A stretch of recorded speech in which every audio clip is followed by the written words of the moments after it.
Hello, so in today's English lesson, we are going to be thinking all about explanation text. And remember, explanation text explain how or why something happens. And it talks about the processes. What are we writing about? We're writing about how mummies were created. And if you can think back to last week, I asked you to do some research and choose your title. So can you remember what your title was? Well, here is our really good what a good one looks like text. And you can see that their title was The Journey to the Afterlife. And we did some research about the mummification process. We did research about what Egyptian coffins were like and what a funeral was like. And if you can remember even further back before that, we collected some pictures and we looked at that really good technical vocabulary, all those big words that we need to know the meanings of. So what are we going to focus on today? Well, today we're going to look at building a really good introduction, and we're going to explain to the reader what we're writing about. So we're focused on this top part of our burger. We're focused on the red part, our introduction, explaining what an Egyptian mummy is. So pause for a second. How are we going to do that? How are you going to explain what an Egyptian mummy is? What we need to do is we need to introduce mummification. We want the reader to understand what it is. We want to engage the reader into finding it as exciting as we found it writing it. And we need to ask them a question. Oh my gosh, so many things we need to do. So let's break it down. Step 1, we're going to write what mummification is. We might mention how long the process is. So how long does it actually take to make a mummy? We might write about why Egyptians thought mummification was important. And we're going to add some super cool facts. Let's go. My question to you is, what is mummification? Have a little think for a second. Do you know what mummification is? What are you going to do if you don't know? Pause right there, and I want you on your whiteboard to write me what is mummification and tell me the answer. So pause now. Okay, so you've probably written something very similar to what I've got. Mummification is the process in which a dead body or dead animal is preserved. And why do you think I put that word a bit darker in bold? Because preserved is one of those key words, isn't it? And what does that mean? It means to stop it rotting. Hey, this is cool. The earliest ancient Egyptian buried their dead in small pits in the desert. The heat and the dryness of the sand dehydrated the bodies quickly, creating lifelike natural mummies. So this is really good information that we might want to jot down. So if you want to, pause the video now and make some notes. Remember, in our introduction, we want to tell the reader what mummification is. Let's move on. Later, the ancient Egyptians began burying their dead in coffins, and that was to protect them from wild animals. However, they realized that the bodies placed in coffins decayed, which means they did start to rot when they were not exposed to the hot or dry sand of the desert. So when they were put in the coffin, the Egyptians realized that the body started to decompose, it started to decay. Whereas when they were put in the sand, because of the heat of the sand, the body stayed how it should. And what that's meant is over many, many years, the process of preserving a body became mummification. And it's where they wrapped the body in strips of linen and bandages. And it's when they dehydrated the body and they took out the organs. You guys know this already, don't you? Okay, so we've answered what mummification is. And we've done it in so much detail.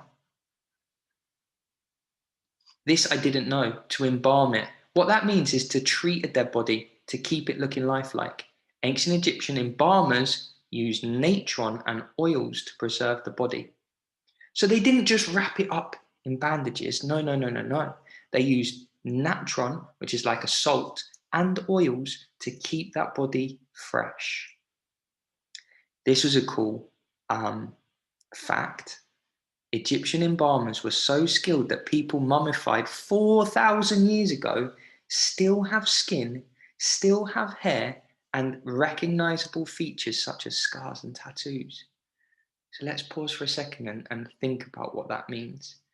A body that died 4,000 years ago in ancient Egypt can still be recognized with skin, hair, and scars, which means that the person whose job it was to preserve the body did a really good job. This is super cool. Scientists have learned a lot about life, disease, and death from studying the Egyptian mummies. In the past 100 years, because of technology, they've been able to use X-rays and CAT scans that allow us even more learning about ancient Egypt. So isn't that amazing how technology is helping us to understand what happened thousands of years ago? Okay, we now want to know why mummification was important in ancient Egypt. Why did the Egyptians want to preserve their bodies? Pause the video now, and I would like you to write your answer on your whiteboard. Okay, so mummification wasn't for everyone, although the wealthier were the ones that had more elaborate designs. Poor people couldn't afford much and often missed out on the vital processes. But why was it important in ancient Egypt? It was important because the Egyptians believed in the afterlife, which means the life after death. They mummified their dead because they believed that the physical body, so the body that was living, would be important in its next life. By preserving the body, it meant that the body could live on in the new life. So that's why they believed it to be important. This is my favorite part, is researching more and finding out cool facts.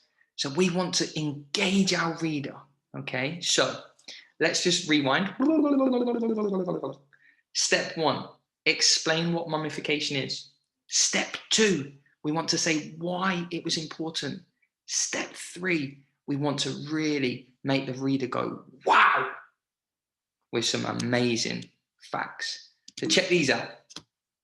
Fact 1, the mouths of mummies were often left open. But why?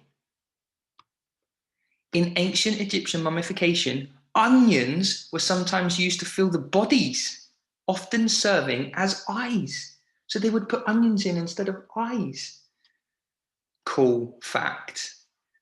Mummies were in high demand as medicine during the European Middle Ages. Ugh. For example, Europeans would boil a mummy and use the oils to treat bruising, stomach aches, and a myriad of other ailments. Gross.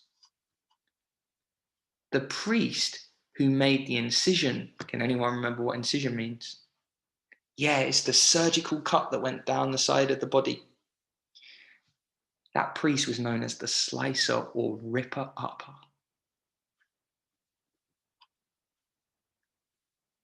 I got so carried away, I had to do more. Tutankhamun is the only royal mummy discovered with all of its priceless treasures intact. We're going to learn about him in IPC.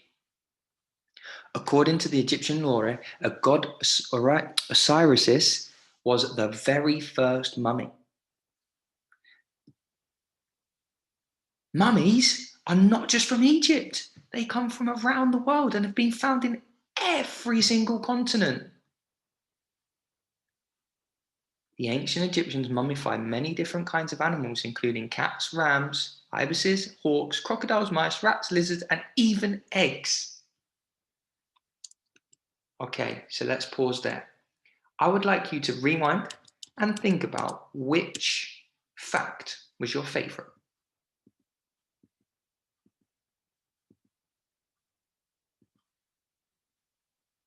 Okay, our last part is we need to ask the reader a question. And they're special questions because they're called rhetorical.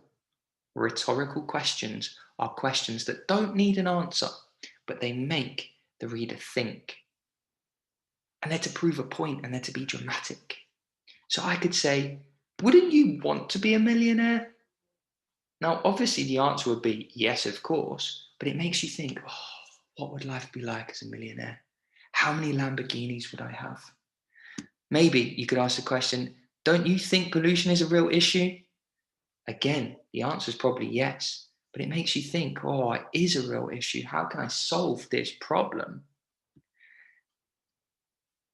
Wouldn't it be great if we didn't have to go to school? No, it wouldn't be great because I get to see my friends, I get to do lots of learning. So it makes you think, what would life be like without school? So,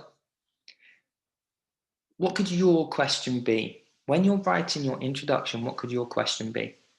I thought of a couple for myself. Wouldn't a mummy smell? Why did the Egyptians believe an amulet to be a lucky charm? How long did the mummification process take? So I want you to think, can you create a question that you can use in your introduction? So this is where it's over to you now. You are going to write your introduction about what mummification is. You are going to include some awesome facts. You are going to include a rhetorical question. And Miss Elson and I are going to be so impressed with your level of detail. Head over to the student template to see how I did it. I'm going to show you on a page like this and explain further what you need to do. Any questions? Make sure you come to the session with your teacher to help you out. Today, we are writing out introductions. We are going to explain what mummification is, and we're going to use cool facts to get the reader interested.